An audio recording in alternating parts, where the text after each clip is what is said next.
সিরোসিসকে আপনি একটা বলতে পারেন কি লিভার ড্যামেজ হয়ে যাওয়া, ঠিক না?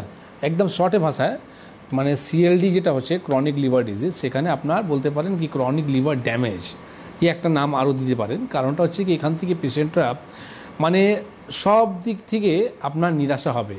আজকে দেখুন লক্ষ লক্ষ বাঙালিরা রয়েছেন, তারা কিন্তু আমি দেখলাম তারা আউট অফ স্টেট মানে আমাদের কলকাতা বাইরে তারা গিয়ে কোটি কোটি টাকা খরচা করছে, লক্ষ লক্ষ না কোটি কোটি টাকা খরচা করছে।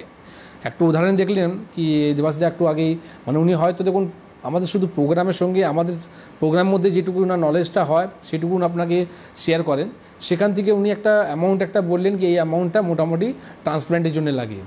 কিন্তু ট্রান্সপ্ল্যান্ট করলেও কি রুগী কি বাঁচতে পারে? আমার কাছে তো এইরকম একটা রুগী আমি দেখতে পাই না।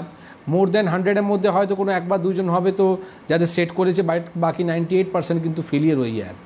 তো আমি কথা যেটা আসছি কি লিভার যে ট্রান্সপ্ল্যান্টের কথাটা আমি আসবই কেন, ঠিক না? প্রথম তো আপনার দেখুন সিমটমসগুলো কেমন হয়।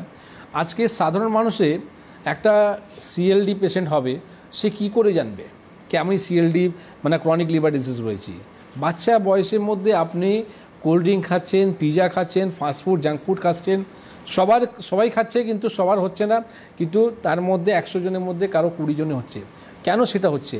কেন ওয়েট আপনার রিডিউস করে যাচ্ছে? এইটা আপনি লক্ষ্য করছেন না, ঠিক আছে?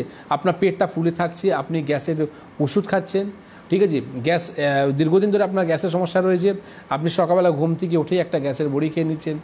তো এইগুলো হচ্ছে সিমটমস। সাধারণ যদি সিমটমস যদি বলা হয় কি লিভার আমার ড্যামেজটা হওয়ার সিমটমসগুলো কেমন হয়, তো এইগুলো সিমটমস হয় যেটা হচ্ছে আপনার পেট ফুলে থাকা, আপনার গ্যাস হয়ে যাওয়া, ঠিক আছে? পেটের মধ্যে জল জমে যাওয়া, আপনার ওজনটা কমে যাওয়া, তার সাথে সাথে আপনার একটা ভালো একটা সিমটমস আছে যেটা হচ্ছে ইচিং হওয়া।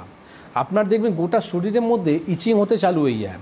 এই যে ইচিংটা রয়েছে তার জন্য আপনি অ্যালার্জি রিপোর্ট করাচ্ছেন, তার জন্য আপনি অ্যালার্জি চিকিৎসা করছেন, ডার্মাটোলজিস্টকে দেখাচ্ছেন, কিন্তু এই যে ইচিংয়ের সমস্যাটা আসলো কোথা থেকে? লিভার থেকে, ঠিক না?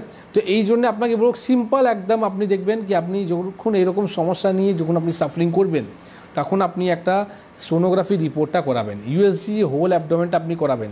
ইউএসজি হোল অ্যাবডোমেন করালে কী হয়, সেখান থেকে আপনি দেখবেন লিভারে দেখুন আপনার স্ক্রিনের মধ্যে দেখাচ্ছি আমরা একটা হেলদি লিভার আছে, ঠিক আছে? তার সাথে সাথে একটা ফ্যাটি লিভার আছে, তার সাথে সাথে আপনার লিভার সিরোসিস আছে, ঠিক আছে? তো আর যেটা দেখলাম হেলদি লিভার, তার সাথে সাথে আপনাকে দেখাতে পারলাম সেটা হচ্ছে ফ্যাটি লিভার, তার সাথে সাথে দেখালাম লিভারের মধ্যে ফাইব্রোসিস রয়েছে। ঠিক এরপরেই একটা আরও প্ল্যান্ট আছে যেটা হচ্ছে আমাদের লিভার সিরোসিস। তো এই যে লিভারের যে পার্ট, ঠিক না, এই যে ডিফারেন্ট টাইপস অফ আপনাকে যে লিভারটা দেখালাম যেটা হচ্ছে আপনাকে হেলদি লিভার, ফ্যাটি লিভার, তার সাথে সাথে আপনাকে ফাইব্রোসিস লিভার, তার সাথে সাথে আপনাকে যেটা দেখালাম লিভার অফ সিরোসিস যেটা রয়েছে। তো এই যে পার্টটা যে দেখালাম এটা একদিন তৈরি হয় না। হ্যাঁ, এটাও ঠিক, যারা দীর্ঘদিন ধরে অ্যালকোহল ইউজ করে, ঠিক আছে, তাদের কিন্তু এই সমস্যাগুলো তৈরি হওয়া চান্সেসটা 99% বেড়ে যায়। তো আপনাকে অবশ্যই অ্যালকোহলটা অ্যাভয়েড করতে হবে। কিন্তু যেই মেয়েরা যে মহিলারা অ্যালকোহল কনজিউম করে না তাহলে কিন্তু তাদের লিভার সিরোসিস কেন হচ্ছে? এটা তো নয় কি লিভার সিরোসিস শুধু জেন্টসদের হয়, ছেলেদের হয়, মেয়েদের হয় না। তাহলে মেয়েরা কি অ্যালকোহল কনজিউম করে না? হ্যাঁ, ওকেশনালি এখন দেখুন ফ্যাশন হয়ে গেছে। যেরকম আগে আমরা মানে যদি বলে কি কোনো পার্টি বিয়ারের মধ্যে যদি অ্যালকোহল যদি না নেয় তাহলে স্ট্যান্ডার্ড নেই, লো ক্যাটাগরি আছে, ঠিক আছে? এই এখনকার যে জেনারেশন হয়ে গেছে সেটা এখন মধ্যে রয়েছে, কিন্তু ওটা আপনার নেশা করছে না, অ্যাডিক্টেড নয়। তো তাদের কেন হচ্ছে এটা হচ্ছে আমাদের যে সফট ড্রিঙ্কস যেটা রয়েছে, কোল্ড ড্রিঙ্ক যে ওয়ার্ডটা যেটা বলি আমি, সেখান থেকে কিন্তু আপনার লিভারের নষ্ট হয়ে যাওয়ার চান্সেসটা 99% বেড়ে যায়। অনেক রিলসের মধ্যে আপনি দেখবেন, আপনি অনেক রকম দেখবেন আমাদের যে সোশ্যাল মিডিয়া রয়েছে তার মধ্যে আপনি দেখতে পান কি একটা কমোডের মধ্যে যে একটা বা আমাদের ফ্লোরের মধ্যে যদি আমরা কোল্ড ড্রিঙ্ককে ফেলে দিই তাহলে কিন্তু দেখবেন ফ্লোরটা কিন্তু পরিষ্কার হয়ে গেল বা আমাদের ফ্লাশটা কিন্তু পরিষ্কার হয়ে গেল। মানে ভাবছেন তো এই ধরনের যে অ্যাসিড যে কাজটা করে সেই কাজটা আপনার কোল্ড ড্রিঙ্ক করছে। এবার কোল্ড ড্রিঙ্ক যখন আপনি কার সঙ্গে খাচ্ছেন, আপনি হয়তো কোনো সমস্যার সঙ্গে খাচ্ছেন বা হয়তো আপনি কোনো রকম পিজার সঙ্গে খাচ্ছেন। তো এরপরে যে আপনি কোল্ড ড্রিঙ্কটা যে খাচ্ছেন না সেটা কিন্তু ক্ষতি করছে। তো প্রথম বলবো আপনাকে সফট ড্রিঙ্কসটা আপনি বন্ধ করুন, ঠিক আছে?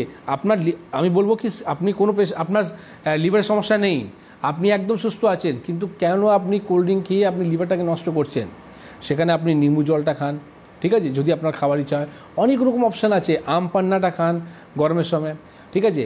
তো এই যে জিনিসটা আপনাকে বোঝালাম না, একদম সিম্পল ওয়েতে বোঝালাম, সাধারণ মানুষ যাতে বুঝতে পারে কি লিভারের সমস্যাটা আমাদের কেন হচ্ছে। একদম।